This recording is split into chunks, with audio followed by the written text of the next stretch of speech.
설교는 성경 공부가 아닙니다. 예수님의 가르침 하나의 설교라고 할 수가 있는데, 예수님은 구약 성경을 펴놓고 이것은 무슨 뜻이고 이 단어는 어떤 의미가 있고 그런 성경 공부를 하신 분이 아닙니다. 한 송이 백합화, 한 송이 들꽃을 보시며 말씀하셨습니다. 공중에 나는 새를 보라 그러시면서 하늘 아버지께서 저 새들도 먹이시는데 우리를 먹이시지 않겠느냐 하시며 너희 삶을 너무 걱정하고 염려하지 말라고 권면하셨습니다. 항상 그 당시에 그 사람들의 삶을 파고들어서 삶 가운데 일어나는 상황 속에서 하나님의 말씀의 뜻을 열어주신 분이 우리 예수님입니다. 설교도 그렇습니다. 그 옛날의 성경을, 그 옛날의 말씀을, 그 옛날에 기록된 하나님의 말씀을 오늘의 언어로 다시 읽고 오늘의 언어로 재해석하여 오늘 이 시대에 살고 있는 하나님의 자녀들에게 하나님의 뜻을 펼쳐 열어 보이는 것이 설교거든요. 그래서 설교가는 세상의 변화에 민감해야 되고 이 세상에 돌아가는 모든 것에 대하여 긴장하며 지켜보아야 합니다. 마찬가지로 우리 그리스도인들도 마찬가지입니다. 시대에 민감해야 합니다. 정치, 경제, 문화, 교육, 사상 등등 이 시대 상황을 제대로 볼 줄도 알아야 되고 판단도 해야 되고 또 눈을 부릅뜨고 이 세상을 누가 어떻게 변질시키거나 이끌어가는지를 봐야 된다 이 말이죠. 지금 대한민국은 세계 문화와 예술을 이끌어가고 있습니다. 이것은 분명한 역사적 사실입니다.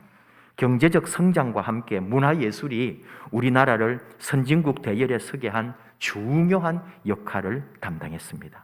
그리고 이 현상은 앞으로도 몇십 년 계속 세계를 이끌어가는 한류 바람을 타고 갈 것이라고 미래학자들은 예상하고 있습니다.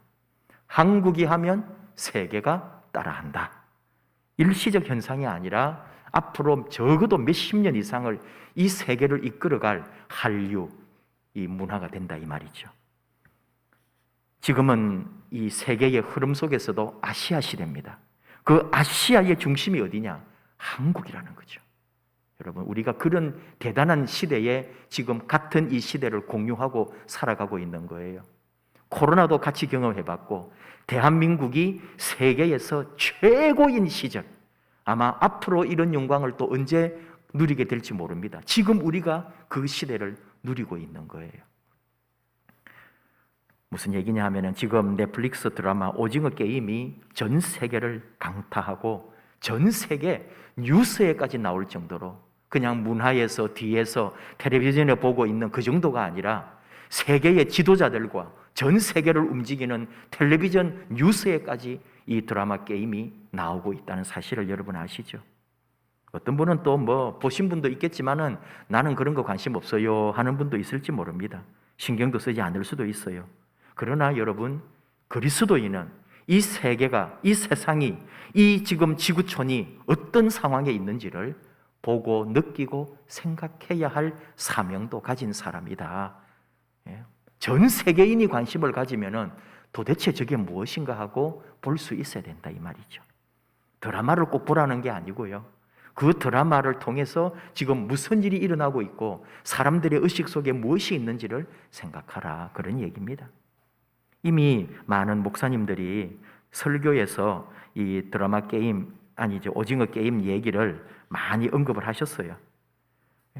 저도 몰아서 이틀 동안 그것을 다 봤는데 저는 뭐 어쩐 내용도 재밌고 뭐 좋은 거 그런 걸 다 내려놓고 그건 이미 다른 사람들이 다 말하고 있는 것이니까요. 우리가 관심을 가지고 신경 쓰이게 하는 거는 거기에 교회가 나오고 목사 얘기가 있고 우리 믿음에 관련한 것이 있기 때문에 얘기를 하는 거죠.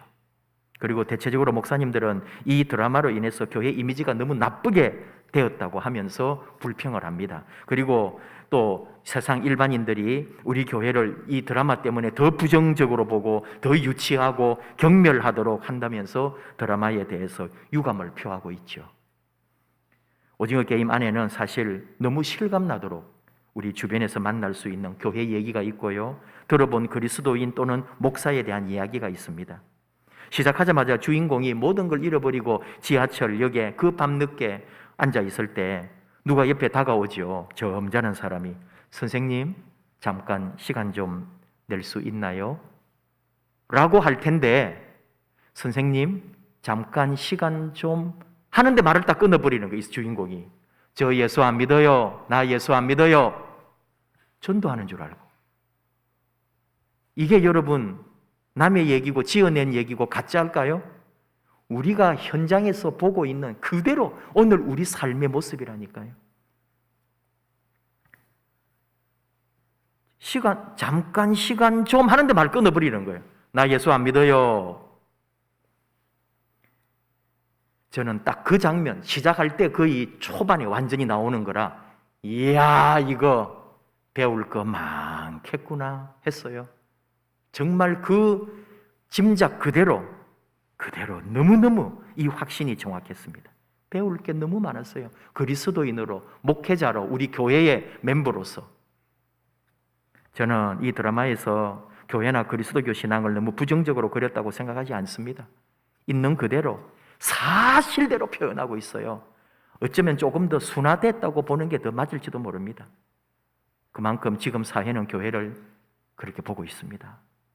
정답은 뭘까요? 우리가 그렇게 하지 말아야 되는 거예요. 거기서 말하고 있는 교회 이미지, 거기서 말하는 목사, 거기서 말하는 성도의 모습을 우리가 벗어나야만 된다는 게 가르침 아니겠어요?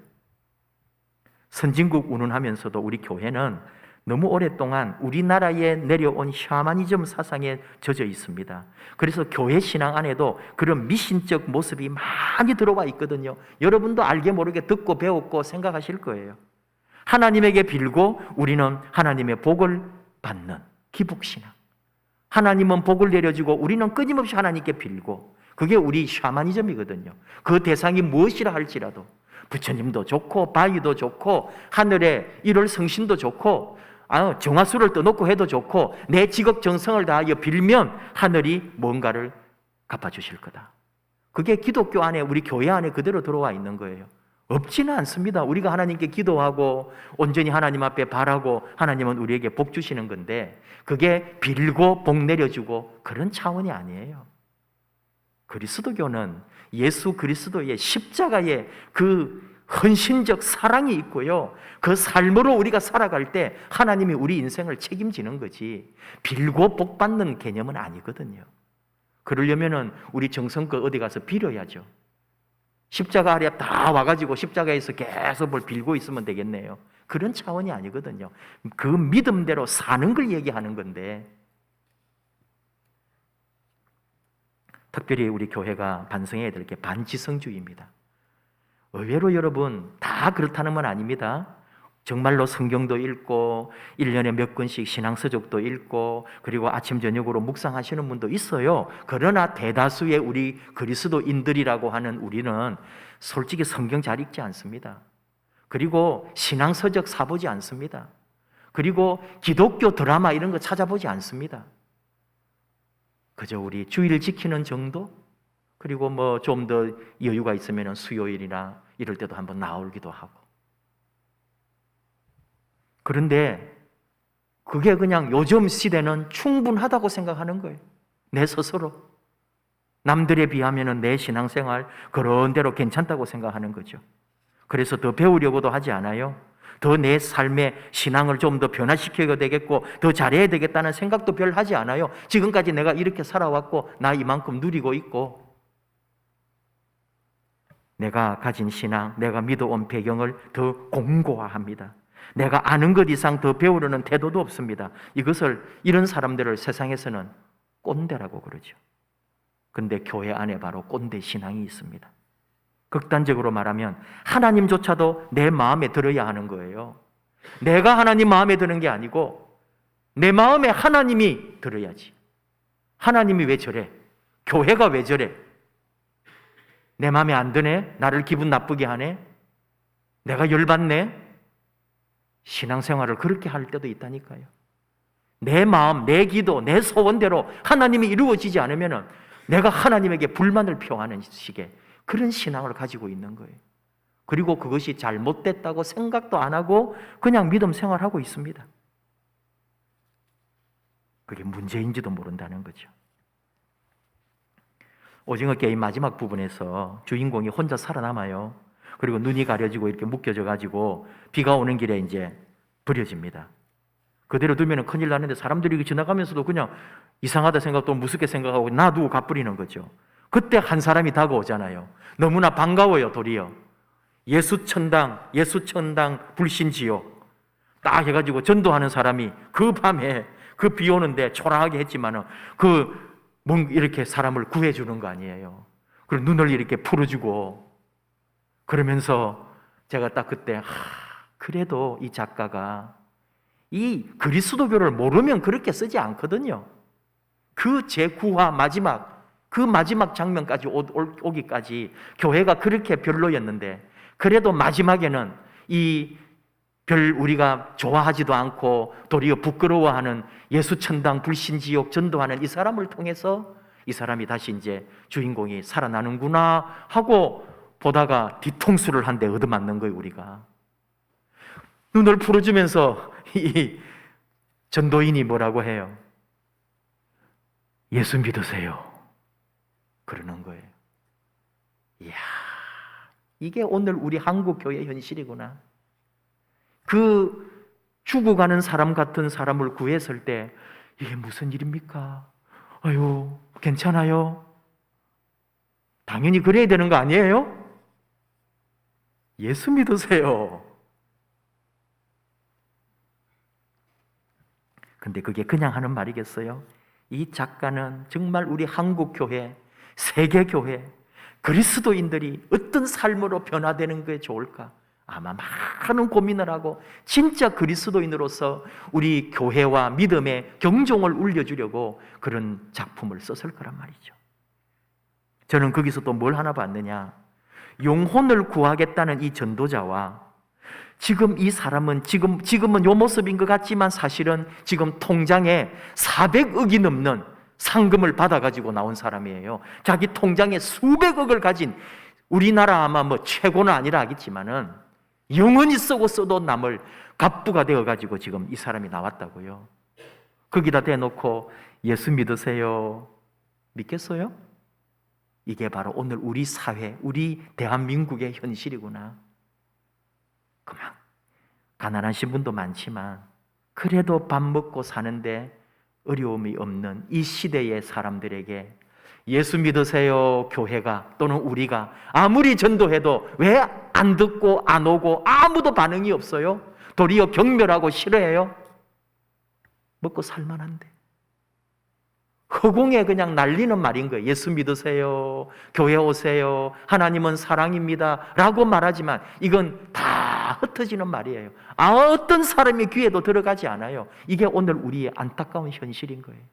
이게 오늘 우리의 모습인 거예요. 우리 교회의 현장이고 아무리 전도해도 아무리 우리가 나름대로 복음을 전한다고 해도 전혀 들을 준비도 안 돼 있고 듣지도 않고 관심도 없는 시대. 저는 그걸 봤어요. 아무런 감동도 없고 아무런 느낌도 없는 우리 교회의 이 공허한 외침을 이 시대에 이제 우리가 어떻게 해야 될 것인가? 믿음은 무엇이며 교회란 무엇이며 그리스도인은 누구며 목사는 무엇을 하는 사람인가? 저는 그 드라마를 보고 제 나름대로 고민하고 갈등하고 아파하는 거죠. 그것뿐이라면 우리가 또 얼마나 허전하고 허탈해요. 오늘 사도 바울을 통해서 하나님이 주시는 이 말씀을 통해 우리는 다시 한번 배우고 생각하고 또 깨닫고 그렇게 살아야 하기 때문에 함께 말씀을 나누는 거예요. 율법에 대해서 말합니다. 우리가 잘못 착각하면요, 우리는 이제 유대인도 아니고 율법의 시대를 넘어 성령의 시대고 예수님을 믿는 믿음의 시대니까 율법은 의미 없는 것처럼 오해하기도 합니다. 그러나 율법은 살아있는 거예요. 율법은 하나님이 주신 거예요. 율법에 하나님의 뜻이 있고 율법은 하나님의 의가 드러나게 하는 거예요. 율법을 통해서 죄를 알게 되고 율법 때문에 우리는 깨우치게 되는 거예요. 율법은 너무나 소중한 거예요. 그런데 우리는 율법을 무시한다니까요. 잘 모르고. 그리고 율법은 어차피 완벽하게 지킬 수 없는 거니까. 유대인들도 그랬으니까. 그래서 예수님 오셨으니까. 예수님은 율법을 다 이기시고 율법을 완성해 버렸으니까 우리는 예수만 믿으면 된다. 말은 맞는데 부분적으로만 맞는 말이에요. 오늘 제목처럼 믿음으로 지키는 율법. 믿음이 있기 때문에 율법을 더 잘 지킨다는 게 오늘 사도 바울의 개념이에요. 하나님이 우리에게 주시는 말씀이에요. 믿음이 있으면 완벽하게 율법을 더 잘 지킬 수 있다는 것, 유대인보다도 더 율법을 잘 지킬 수 있다는 게 우리 주님이 주시는 메시지잖아요. 대신에 달라졌어요. 믿음으로 하는 거예요. 믿음으로 계명을 지켜요. 믿음으로 율법을 수호해요. 근데 그 삶이 다른 거예요. 기쁨과 감사가 있어요. 억지로 지키려고 애를 쓰고 되지도 않는 법을 지키겠다고 눈가림하는 율법이 아니고 내 안에서 일어난 구원받은 은혜로 누리는 이 기쁨과 감사와 감격으로 하나님 주신 율법을 기쁨으로 지킨다 이 말이에요. 더 잘 지킨다 이거예요. 거룩하고 경건한 그리스도인의 삶. 오늘 이 시대에 우리 그리스도교가 정신 차려야 될 부분이 그거예요. 믿음이라는 이름으로, 말씀이라는 이름으로 삶이 없어져 버렸다니까요. 다 같이 뭐 했어요? 돈벌이 하는데 우리 눈이 멀었어요. 우리 아파트 값, 집장만 하는데 우리 인생을 걸었다니까요. 하나님 이름으로, 예수 이름으로, 복의 이름으로. 그러면서 진짜 믿음을 다 까먹었고 율법을 무시했던 거예요. 그래서 세상 사람들이 교회를 아무렇지도 않게 보고 경계도 하지 않아요. 신경도 쓰지 않아요. 도리어 걱정해요. 너희들 그렇게 살아 되겠나 하면서. 우리 그리스도교가 다시 제2의 부흥을 일으켜야 되는데 부흥이 문제가 아니라 개혁이 먼저다. 그 말을 하는 거예요. 오늘 말씀합니다. 27절 자랑할 때가 어디냐? 있을 수가 없느니라. 법으로냐 행위로냐 오직 믿음의 법이니라. 여러분 우리가 그리스도인으로 지금 살아가는데 우리의 어떤 삶도 하나님 앞에 자랑할 것은 없다는 거예요. 내가 아무리 선한 일을 하고 아무리 좋은 일을 하고 내가 하나님 앞에 뭔가 의로운 행위를 했다 해도 자랑할 것은 아니에요. 그건 당연한 거예요. 제가 예를 드는 건데 이번에 딱 그런 이게 하나 있었죠. 김치 냉장고 밑에다가 돈을 3억이나 부모님이 거기다 감춰놨어요. 그걸 어떻게 알겠냐고 자식한테 말 안 하면은. 근데 그게 김치 냉장고가 중고로 팔려가지고 그 사람이 청소하다가 뒤집어 보니까 거기에 돈이 3억이나 있는 거예요. 비닐로 싸가 덮어가지고 아마 오랫동안 모았을 거예요. 그리고 거기다 감춰놓은 거 아니에요. 여러분 남의 집에 가거든 그 밑에를 한번 잘 뒤져봐요. 손 한번 씩 넣어가지고 꺼내면은 아마 돈 뭉치를 좀 들고 갈 수 있을 거예요. 근데 그 마지막에 그 김치 냉장고 돈을 발견한 사람이 돌려줬습니다. 와, 잘했다. 상을 주자. 자, 그게 상 받을 일이에요? 아니란 말이에요. 원래는. 왜? 원래 주인에게 돌려주는 게 당연하지. 그걸 돌려줬다고 왜 상을 받아요? 원래 주인에게 주는 게 마땅한 거지. 그 마땅한 게 율법이란 말이에요. 자랑할 거 하나도 없어요. 돌려주는 거 자랑할 거 없어요. 아픈 사람 구해주고 위험한 사람 구해주는 거 당연한 거지. 그게 상 받을 일 아니라는 거예요. 인간이 살아가면서 마땅히 해야 될 일인 거예요. 우리는 근데 그걸 상 달라 그런다니까요. 의인이라 그런다니까요. 경찰에서도 상을 주고 막 나라에서도 막 표창장을 주고 위험한 일에서 누구 구해내면은 당연한 거죠. 그게 당연한 시대가 돼야 되는 거예요. 율법을 지킨다고 해서 상 받을 일이 아니에요. 그거는 하나님의 자녀들이 마땅히 해야 될 바예요. 근데 그걸 행하지 못했던 거예요. 그래서 죽는 거예요. 왜? 율법을 그대로 지키지 않으면 하나님의 법을 따르지 못했기 때문에 죄인이 된 거고 죄인은 죽어야 되는 거죠.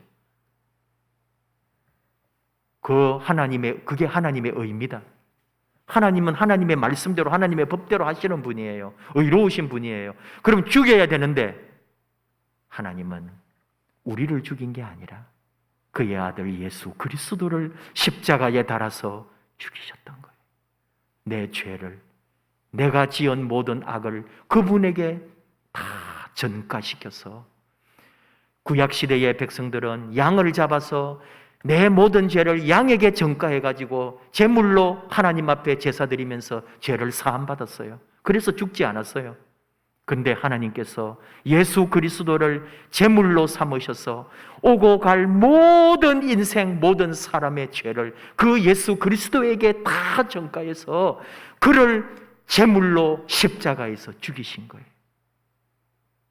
그래서 우리를 의롭다 하셨대요. 내가 한 일은 하나도 없어요.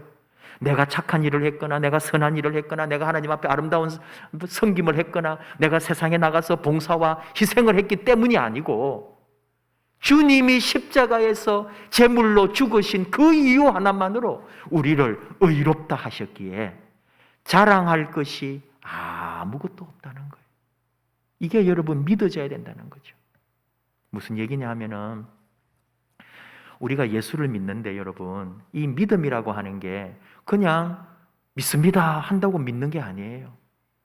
그 사랑이 내 삶에 믿어져야 된다니까요. 그 사랑이 내게 깨달아져야 된다니까요. 그 주님의 십자가의 사랑이 바로 내가 받은 사랑인 걸 알아야 된다니까요. 정말로 귀한 게 뭔지 아시나요? 인생에서 최고로 귀한 게 뭔지를 우리가 깨달아야 되는데 여러분도 다 우리가 동의하겠지만 내가 뭐 잘되고 자식이 잘되고 돈도 좀 더 많이 벌고 좀 명예도 얻고 이름도 얻었다고 해서 그게 다 만족은 아니거든요. 우리 그리스도인이 말할 수 있고 고백할 수 있는 최고로 좋은 거 하나는 하나뿐입니다. 하나님이 나를 의롭다 하시는 것. 하나님이 나를 인정하시고 하나님이 나를 사랑하시고 하나님이 나를 자녀라고 하신다면 하나님이 나를 구하시고 하나님이 나를 책임지신다 한다면 이것보다 더 좋은 것은 아무것도 없는 거예요. 돈도 아닙니다. 세상에 누릴 수 있는 행복도 아닙니다. 최고의 가치는 하나님이 나를 의롭다고 하나님이 나를 하나님의 자녀라고 그분이 나를 인정하신다면 더 이상 우리에게 무슨 소원이 있을까요? 좀 아프면 어때요? 좀 가난하면 어때요? 좀 힘든 일이 있으면 어때요? 하나님이 나를 사랑하시고 하나님이 나를 인정하셨고 하나님이 나를 의롭다고 하시는데 세상에 내가 끄리낌이 뭐가 있냐고요? 그러면 다 힘든 이유는 하나님 앞에 나를 세웠을 때 하나님 앞에 내가 의롭지 못한 것 때문에 괴로운 거지. 돈이 있어도 괴롭고 명예를 얻어도 괴롭고 세상에 뭘 차지해도 마음이 답답한 것은 하나님으로부터 내가 의롭다함을 받을 자신이 없으니까 그게 걸려 있단 말이에요. 그런데 주님으로 인하여 나는 자꾸 내가 더 의로워질까? 내가 좀 더 어떤 일로 하나님을 기쁘게 할까 했는데 그게 아니고 예수 그리스도 십자가 그 사랑 때문에 나를 의롭다고 하나님이 인정해 주셨다는 거예요. 이게 복음이거든요. 그러니 내 의는 없어요. 내 자랑이 없어요. 내가 한 선한 일이 아니에요. 자랑할 것이 아무것도 없어요. 그냥 예수님이 내 자랑이에요. 자랑할 것이 있다면 그거 하나뿐, 우리 예수님을 자랑하는 거죠. 나를 하나님의 자녀로, 나를 의롭다 하신 우리 하나님께로 나를 인도해 주신 우리 예수님을 자랑하는 거죠. 오징어 게임 마지막 다 돼서 장면에 또 하나가 뭐냐 하면은 그 주인공에게 진짜 그 모든 걸 기획했던 그분이 물어요. 돈이 없는 사람과 돈이 너무 많아서 주체할 수가 없는 사람의 공동점이 무엇인지 아는가? 모르죠, 뭐. 정말 너무 가난하고 너무너무 아무것도 없는 그런 사람과 돈이 남아 돌아서 어떻게 할 줄도 모르는 그 수많은 돈을 가진 사람하고 공통점은 둘 다 인생이 재미없다는 거래요. 재미있을 것 같은데 돈 많으면? 근데 돈 많은 사람들 여러분 다 해봤어요. 정말 우리가 상상할 수도 없는 모든 것을 그 돈으로 다 해본 사람들이 많아요. 그런데 그 사람들이 뭐라 그런지 알아요? 인생이 재미가 없다는 거예요. 별짓을 다 해요. 그래서 또 재미를 찾았어. 온갖 짓을 저질러요. 그 재미 때문에. 이 오징어 게임도 결국은 어떤 돈 많은 사람이 세상의 모든 짓은 다 해봤는데 재미가 없어서 사람 죽이는 게임을 만들어가지고 그걸 마지막 자기가 구상을 해서 해본 거예요. 거기에 끌려 들어온 거죠. 그런데 들어보셨을 거예요. 말이 돼가지고 거기에 끌려온 사람들은 다 말이 돼가지고 구경꾼들은 그걸 보면서 즐기고 있고 그 말들을 죽여가는 거예요. 하나씩 하나씩 다 죽이는 거죠. 돈이 너무 많아서 그 돈을 주체할 데가 없어서 마지막에는 사람 죽이는 게임을 하고 있는 거예요. 그리고도 재미없다는 거예요. 다 해봐도 재미없대요.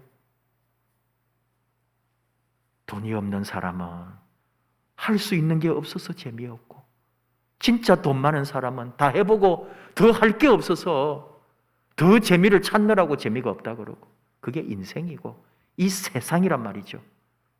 근데 진짜 재미, 세상의 그 무엇과도 비교할 수도 없는 최고의 기쁨, 재미는 하나님이 나를 의롭다 하시고 나를 사랑한다 하신다는 그 은혜, 이것만이 영원하고 이것만이 나의 참 만족이고 이것은 나중에 사라지지도 않는 기쁨이고 감격이라는 거예요. 이게 믿음이에요. 우리 믿음. 예수 믿는 믿음이에요.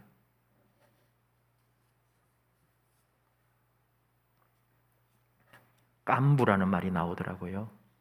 저희는 깐부라는 말을 저는 처음 들어봤어요. 예. 그리고 이제 드라마에서는 같이 사용하는 거거든요. 딱지든지 구슬이든지 이거를 내 거하고 네 거를 합해가지고 우리 둘이는 이걸 마음껏 사용해요. 같이 주인이에요. 네 거 내 거 없이 쓰는 거예요. 근데 저희들 어릴 때 저도 우리는 오징어 게임이라 그리고 오징어 싸움이라 그랬어요. 오징어처럼 그려놓고 방식도 좀 다르더라고요. 예, 그래가지고 딱지치기면 다 해봤죠.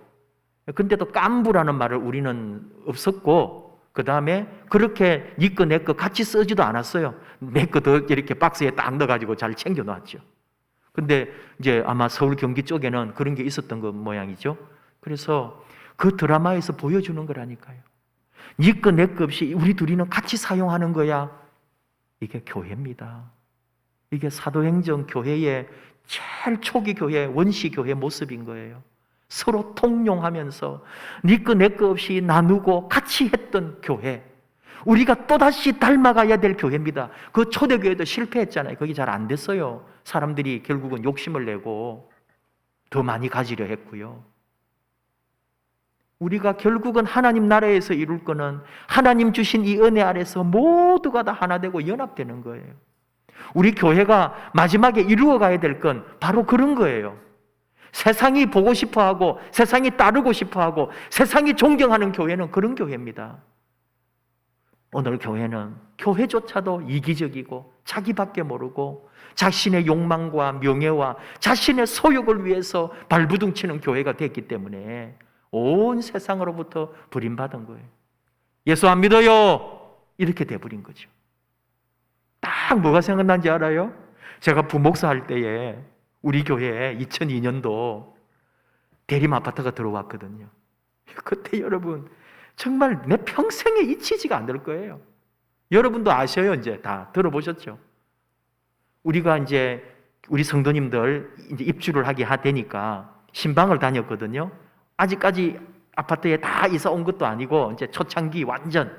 그래가지고 어느 성도님 댁에 신방을 하고 딱 돌아오는데 교회도 안 다니는 집이겠죠. 다른 집에 아파트에 A4로 딱 적어놨죠. 붙여놨잖아요. 신문, 우유, 종교 해결됐음. 우리 다 정말 얼음이 됐다니까요. 신문, 우유, 종교 해결됐대요. 문 두드리지 말래. 신문도 우유도 교회도 다 교회들이 막 열 몇 개 교회가 파라솔 쳐놓고 우리 교회도 거기 있었다니까요. 예, 우리 석수동 일대 저 세중앙교회까지 와가지고 막 지나가는 사람 이사차 오면 따라가고 막 행주에다가 선물해가지고 우리는 또 그런 거 한 개도 할 줄도 몰랐고 안 했어요. 돈도 없고 우리는 이사만 오면 쫓아가가지고 이삿짐을 들어준다는 둥 막 행주를 주고, 그러니까 막 제발 좀 가라고. 그렇게 교회가 민폐를 끼치면서 전도를 막 경쟁하고 교회끼리 싸우고 자리 때문에. 여러분, 그걸 보고 누가 교회 갈게요, 나도 예수 믿을게요, 누가 그러겠냐고요. 정말 교회가 율법을 지킨다는 말은 결국은 사랑하는 거거든요.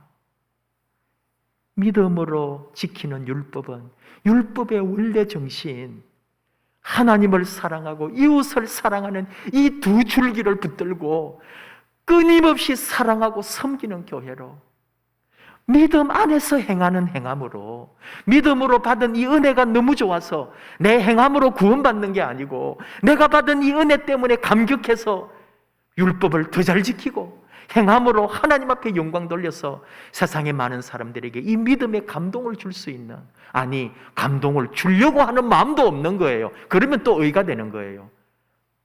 하나님이 하실 거예요. 우리는 그 믿음의 은혜 때문에 그렇게 살 뿐인 거예요. 자랑할 것은 하나도 없어요. 그저 하나님 은혜, 내게 주신 그 믿음, 십자가 그 사랑을 나는 실천하며 사는 것뿐이죠. 그랬더니 하나님이 그들에게도 우리에게도 영원한 하나님의 복으로 함께 하신다는 거예요. 우리 교회가 다시 닮아가고 이루어가야 될 우리의 과제입니다. 우리 알고 있습니다. 할 수 있습니다. 더 잘할 수 있습니다. 지금 우리 성도님들 중에 그렇게 헌신하는 분들이 있습니다. 그분들이 자랑할까요? 아니에요. 하나도 자랑하지 않아요. 그냥 은혜가 감사해서 하나님 앞에 내놓을 뿐이에요. 하나님이 함께 하십니다. 모든 것은 하나님 은혜일 뿐입니다. 자랑할 것은 없고, 이제 내게 남은 것은 그 받은 사랑, 그 은혜, 그 믿음으로 하나님 주신 하나님의 법을 따라 멋지게 행하는 일밖에 없어요. 우리 하나님 그 사랑, 그 믿음 안에, 우리 하나님 은혜 아래 함께 나아가는 저와 여러분 되기를 축복합니다. 함께 찬양합시다. 은혜라는 찬양. 나의 모든 것 하나님 은혜입니다. 당연한 줄 알았는데 아니요, 하나님 은혜였습니다. 지금까지 살아온 모든 시간이, 지금까지 있었던 모든 것, 지금 나의 모든 형편이 하나님의 은혜임을 고백합니다. 모든 것은 하나님의 은혜였습니다. 함께 찬양합시다.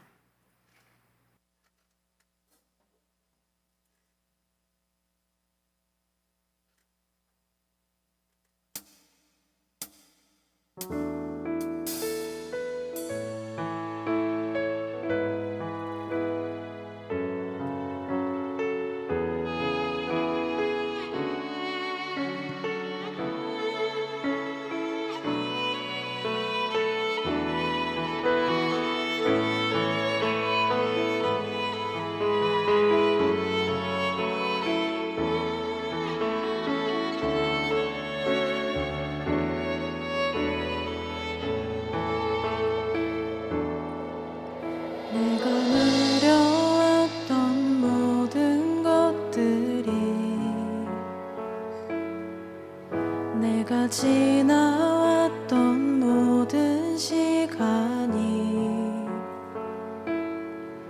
내가 걸어왔던 모든 순간이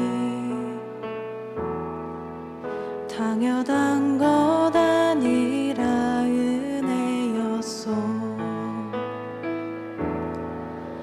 아침 해가 뜨고 저녁에 놓은 봄의 꽃향기와 가을의 열매,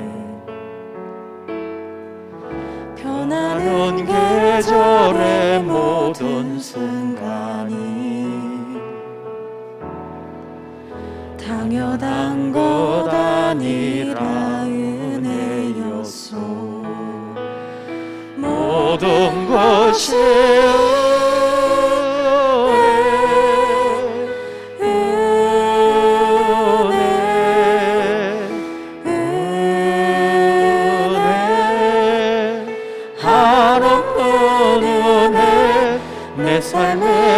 당연한 건 하나도 없었던 것을 모든 것이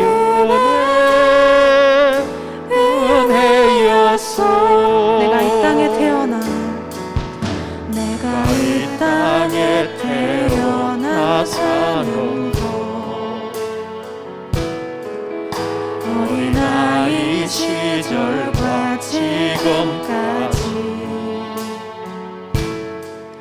숨을 쉬며 살며 꿈을 꾸는 삶 당연한 것 아니라 은혜였어.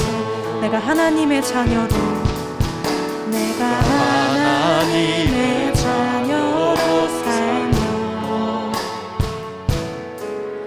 오늘 찬양하고 예배하는 삶 복음을 전할 수 있는 축복이 당연한 것 아니라 은혜였어. 모든 것이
같이 기도합시다. 내 삶의 모든 것이 하나님의 은혜이신 것을 고백합니까? 한없는 하나님의 은혜, 내가 사는 것, 내가 호흡하는 것 하나까지, 내가 이 나이 이 시간까지 살아온 모든 것이 내가 자랑할 것은 아무것도 없고 오직 하나님의 은혜라는 것을 당연한 줄 알았던 것이 하나님의 은혜였음을 고백합시다. 감사합시다. 그 감사로, 그 은혜로 하나님 주신 말씀에, 하나님 주신 말씀의 법에, 하나님이 주신 이 아름다운 율법에 충성하며 충실하며 말씀대로 지키며 사는 아름답고 거룩한 하나님의 자녀로 저희를 세워 주시옵소서.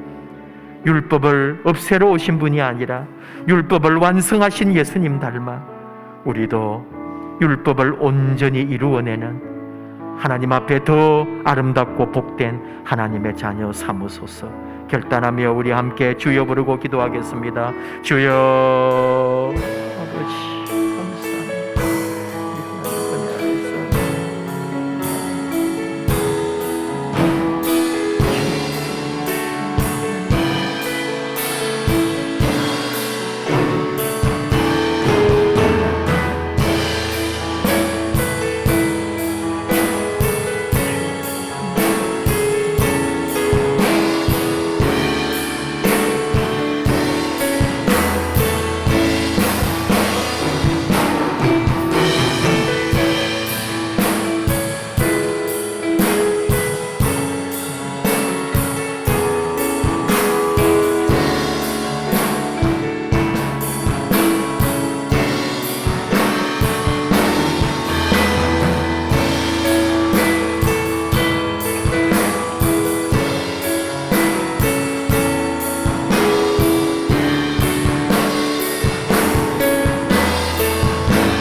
아버지 하나님, 감사합니다. 우리의 선한 것 아무것도 없는 줄 압니다. 나의 그 어떤 행위도 아버지 앞에 자랑할 것은 없는 줄 믿습니다. 내가 자랑할 것은 오직 우리 예수님, 내가 내세울 수 있는 것은 십자가의 그 사랑뿐임을 고백합니다. 나의 나된 것 오직 하나님의 은혜요, 지금 내가 살아가는 이 모든 순간, 내 숨소리 하나, 내 인생에 이루어 놓은 이 모든 것이 내 수고가 아니라 아버지 은혜인 것을 고백합니다. 다시 한번 아버지 앞에 감사하면서 이 땅의 한 그리스도인으로, 이 시대의 한 믿음의 자녀로 우리 하나님을 기쁘시게 하고 세상에 참으로 믿음의 감동을 줄 수 있는 그런 사명 감당하는 우리들, 또 우리 교회 되기 원합니다. 아버지여, 우리 자신은 다 사라지게 하시고 하나님만 드러나게 하시며 내 자랑은 다 내려놓게 하시고 오직 우리 예수님만 자랑하는 저희들 되게 하옵소서. 믿음이라는 이름으로 아버지 앞에서의 신앙을 도리어 왜곡하는 것이 아니라 믿음으로 하나님의 말씀과 하나님의 법을, 하나님의 계명을 더 신실하게 지키며 실천하는 살아있는 그리스도인으로, 참으로 하나님께서 받으시는, 의롭다 하시는 하나님의 자녀로 부끄럽지 않도록 저희의 삶까지도 인도하여 주시옵소서. 예수님 이름으로 기도하옵나이다. 아멘.